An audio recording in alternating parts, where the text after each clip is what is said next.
విశాఖపట్నం జిల్లా పెందుర్తి నియోజకవర్గంలో నిర్వహించిన సుపరిపాలనలో తొలి అడుగు ఇంటింటికి తెలుగుదేశం కార్యక్రమంలో పాల్గొన్న మంత్రి అచ్చెన్న తెలుగుదేశం పార్టీ అధికారంలో ఉన్న ప్రతిపక్షంలో ఉన్న నిరంతర ప్రజల పక్షాన నిలుస్తుంది.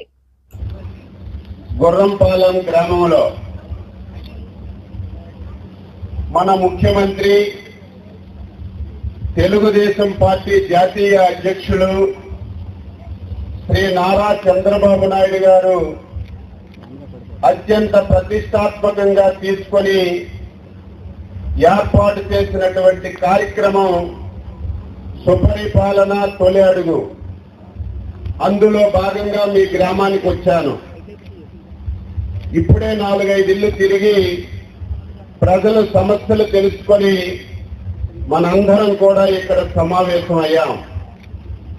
ఈ సమావేశానికి అధ్యక్షుడు నాకు అత్యంత ఆప్తుడు ఆయిల్ సీడ్ కార్పొరేషన్ అధ్యక్షుడు శ్రీ గండి బాబ్జీ గారు, అనకాపల్లి తెలుగుదేశం పార్టీ పార్లమెంటరీ అధ్యక్షుడు శ్రీ తాతయ్య బాబు గారు, ఈ నియోజకవర్గానికి తెలుగుదేశం పార్టీ తరఫున పరిశీలకులుగా భావిస్తున్నటువంటి శ్రీ రాజబాబు గారు, ఈ కార్యక్రమాన్ని ఏర్పాటు చేసినటువంటి మీ అందరి అభిమాన నాయకుడు సోదరుడు అజయ్ కుమార్ గారు, ఈ గ్రామానికి ఎంపీటీసీ సభ్యురాలు శ్రీమతి మాలతి గారు, పెందుర్తి నియోజకవర్గం తెలుగుదేశం పార్టీ అగ్ర నాయకులందరికీ, ఈ సమావేశంలో పాల్గొన్నటువంటి సోదరీమణులు, పాత్రికేయ మిత్రులు,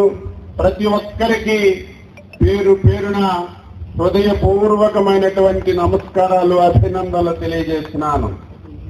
తెలుగుదేశం పార్టీ విశ్వవిఖ్యాత నట సార్వభౌముడు నందమూరి తారక రామారావు గారు 1982లో ఏర్పాటు చేశారు. అంటే ఈ రోజుకి 42 సంవత్సరాలు మనం పూర్తి చేసుకున్నాం. ఈ 42 సంవత్సరాల సుదీర్ఘ ప్రయాణంలో కొన్నిసార్లు అధికారంలో ఉన్నాం, కొన్నిసార్లు ప్రతిపక్షంలో ఉన్నాం.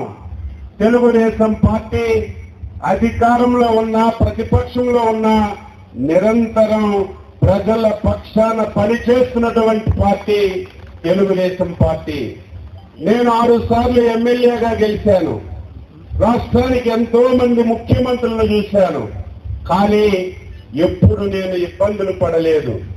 తెలుగుదేశం పార్టీ అధికారంలో ఉంటే అధికారాన్ని ఉపయోగించి ప్రజలకి సేవ చేసేవాళ్ళం. తెలుగుదేశం పార్టీ ప్రతిపక్షంలో ఉంటే ప్రజల పక్షాన పోరాటం చేసి ప్రజల సమస్యలు ప్రభుత్వం దృష్టికి తీసుకొచ్చి పరిష్కారానికి మార్గం చూపేవాళ్ళం. కానీ ఈ 42 చరిత్రలో ఎప్పుడూ లేని విధంగా 2019-24 ఒక దుర్మార్గమైనటువంటి వ్యక్తి, రాజకీయాలకి పనికి రానిటువంటి వ్యక్తి ఒక్క అవకాశం అని చెప్పి తండ్రి పేరు చెప్పి అధికారంలోకి వచ్చారు. నేను అధికారంలోకి రావడం తప్పు పట్టడం లేదు. ప్రజలు ఎవరికి ఓట్లు వేస్తే, ప్రజలు ఎవరికి గౌరవిస్తే వాళ్ళు అధికారంలోకి వస్తారు.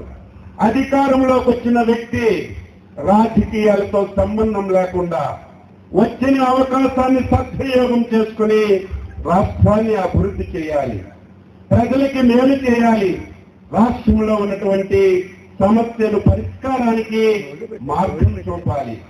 కానీ దుర్మార్గుడని నేను ఎందుకు అంటున్నానంటే ఏదో విమర్శ చేయాలని కాదు, లేకపోతే ఒక వ్యక్తిని కించపరచాలని కాదు. 2019లో అధికారం చేసిన తర్వాత 151 సీట్లు వచ్చాయని మదం పెరిగింది.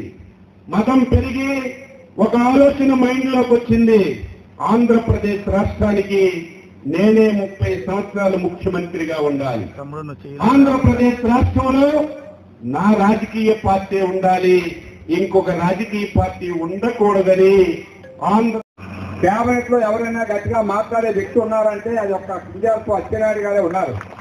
ఏ విషయం చెప్పాలన్నా ముఖ్యమంత్రి గారికి ధైర్యంగా చెప్పే వ్యక్తి. చాలా మంది మంత్రులు చేస్తున్నారు, మనం కించిపరచకూడదు, కానీ ఒక విషయాన్ని సూటిగా చెప్పే అలవాటు చేసుకొని ఆ విషయాన్ని చెప్పగలిగితేనే నాయకుడు. లేకపోతే ఆ పదవి ఉన్నా లేకపోయినా ఒకటే. అటువంటి వ్యక్తుల్లో అచ్చెన్నాయుడు గారు ముందు వరుసలో ఉంటారు. ఈవేళ సమస్య ఎక్కడ చెప్పినా, సమస్య ఏ ప్రాంతమైనా ఏ ప్రాంతమైనా సమస్య చెప్పగానే స్పందించే వ్యక్తుల్లో ముఖ్యమైన మంత్రి అచ్చెన్నాయుడు గారు. అందువలన అటువంటి వ్యక్తి ఇవాళ మన ప్రోగ్రాంకి రావడం మన అదృష్టం. మరి ఆయనకి మిగతా అధ్యక్షుడు మన తాతయ్యబాబు గారికి, అబ్జర్వర్ మన రాజబాబు గారికి, మన ఎంపీటీసీ గారికి, సర్పంచ్ గారికి, అలాగే మాజీ సర్పంచ్ అజయ్ గారికి, వారి బృందానికి